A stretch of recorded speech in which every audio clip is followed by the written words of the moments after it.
ఈ రోజు మనకి ఇక్కడ ఉత్సవాలు ఏమిటండి? 162వ జయంతి ఉత్సవాలు. ఎవరివి? రఘుపతి వెంకటరత్నం నాయుడు గారివి. ఆయన జీవితంలో ఒక అత్యంత ముఖ్యమైన ఘట్టమైన ఆయన ఆధ్యాత్మిక ఘట్టం గురించి ఇప్పుడు నేను మీతో పంచుకోవాలనుకుంటున్నాను. మానవులు పుడతారు, చనిపోతారు, కానీ వారిలో కొంతమంది మాత్రమే తమ జీవితంలో ప్రజలకు ఉపయోగపడే సేవా కార్యక్రమాలు చేసి చిరస్థాయిగా నిలిచిపోతారు. అటువంటి తెలుగు జాతి మణిపూసల్లో ఒక్కరైన రఘుపతి వెంకటరత్నం నాయుడు గారి గురించి తెలుసుకుని మన జీవితాన్ని చక్కని మార్గంలో నడిపించే ప్రయత్నం చేద్దాం. నాయుడు గారికి చిన్ననాటి నుండే వేదాలు, పురాణాల గురించి పండితులతో ఏమాత్రం తీసుకుపోయేవారు కాదు.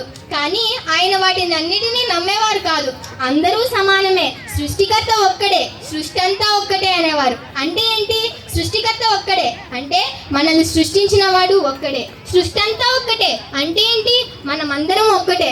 ఇందులో కులాలు, మతాలు, కొట్లాట్లు ఇవేమీ లేవు, అందరం ఒక్కటే అని ఆయన చాటి చెప్పేవారు. అంటే దీన్ని బట్టి మనం తెలుసుకోవాల్సింది ఎంతో ఉంది. నా ఈ మాటలు మీకు ఎలా అర్థమవుతున్నాయో నాకు తెలియదు, కానీ ఒక్కసారి మీ హృదయాలతో ఆలోచించి చూడండి. మనమందరం ఒకటే అని మీ అందరికీ అర్థమవుతుంది. ఈయన చిన్నప్పటి నుండి ఒకసారి ఆయన పుస్తకంలో చదువుతున్నప్పుడంట కృపాలుడు, దయాలు అయిన ఈశ్వరుడు అనే పదం ఆయనకు కనిపించిందంట. ఆ పదాన్ని చూడగానే ఆయన మనసులో ఆ పదం చొచ్చుకుపోయిందంట. ఎందుకు? ఆ పదం మనకు మామూలుగానే అనిపిస్తుంది, కానీ ఆయన హృదయంతో ఆలోచించి చూస్తే కృప అంటే ఏంటి, దయ అంటే ఏంటి, అది ఎందులో ఉంది, మనకు ఆనందం ఎందులో దక్కుతుంది అని ఆయన ఆలోచించినప్పుడు ఆయనకు అర్థమైంది ఏంటంటే మానవ సేవ. ఎవరైతే ఎందరో మంది అనాథ పిల్లలు రోడ్ల మీద కనిపిస్తున్నారు, మనం వారిని ఎవరైనా పట్టించుకుంటున్నామా? మన జీవితం మనకి చాలండి, మనం ఎలా బతికితే మనకి ఎందుకు, వాళ్ళు ఎలా బతికితే మనకి ఎందుకని వదిలేస్తున్నాం కదా. కానీ నాయుడు గారు అలా కాదు. ఎందరో మంది, ఎంతమంది అనాథలు కనిపించినా వాళ్ళందరినీ చేరదీసేవారు. వాళ్ళ కోసమే కరుణాలయాన్ని స్థాపించారు. మీకు ఒక విషయం తెలుసా? మన దేశంలోనే బ్రిటిషేస్తర అనాథ శరణాలయం మొదట స్థాపించింది నాయుడు గారే. కానీ ఆయన దాన్ని అనాథ శరణాలయం అంటే ఎప్పుడు ఒప్పుకునేవారు కాదండి.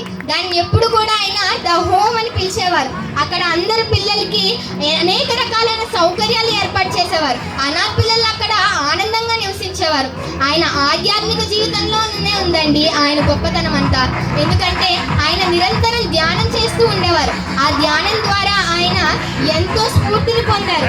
ఎప్పుడూ ప్రశాంతంగా ఉండేవారు, ఎప్పుడూ ఆనందంగా ఉండేవారు. ఎందుకంటే మనకు ఎప్పుడు ఆనందం కలుగుతుంది? మనం అనుకున్నట్టు దుస్తుల్లోనో లేదంటే ఆనందంగా జరుపుకునే వేడుకల్లోనో కాదండి ఆనందం ఉండేది. ఎవరికో ఒకరికి సేవ చేసి చూడండి, అప్పుడు మీకు నిజమైన ఆనందం అంటే ఏంటో తెలుస్తుంది. నాయుడు గారు ఇలాంటి ఎన్నో సేవలు చేశారు. ఇప్పుడు చెప్పండి, ఎవరు ఆ నిజమైన ఆనందాన్ని పొందారు? నాయుడు గారే కదా.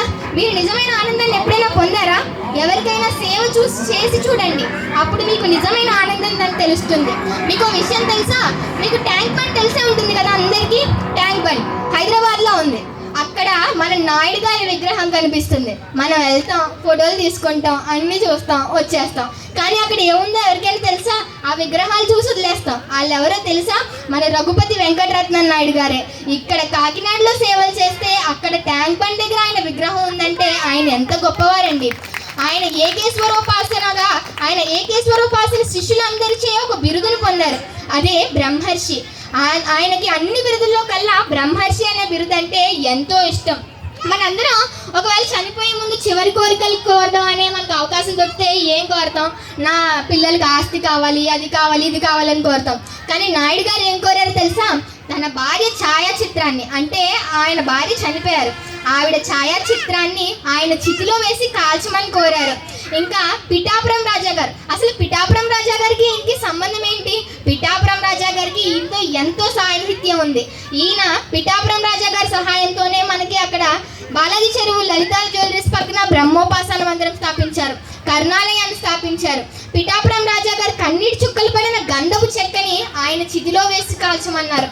మూడో చివరి కోరిక ఏమిటంటే ఆయన బ్రహ్మోపాసన మందిరం స్థాపించారు కదా, అక్కడే ఆయన అస్థికల్ని కలపమన్నారు. మనందరం ఏమంటాం? కాశీలో కలపండి నా అస్థికలు, పుణ్యక్షేత్రాల్లో కలపండి, అక్కడ కలపండి, ఇక్కడ కలపండి, నాకు పుణ్యం రావాలి అంటాం. కానీ ఆయన ఏమన్నారు తెలుసా? నేను స్థాపించిన బ్రహ్మ సమాజం, నేను స్థాపించిన బ్రహ్మోపాసన మందిరంలోనే నా అస్థికల్ని కలపండి అన్నారు ఆయన. నేను ఈయన గురించి ఒక కవిత రాశాను. అంటే నాకు పెద్దగా రాకపోయినా ఒక చిన్న ప్రయత్నం చేశాను. దాన్ని ఎలా ఉందో మీరందరూ నాకు చెప్పండి.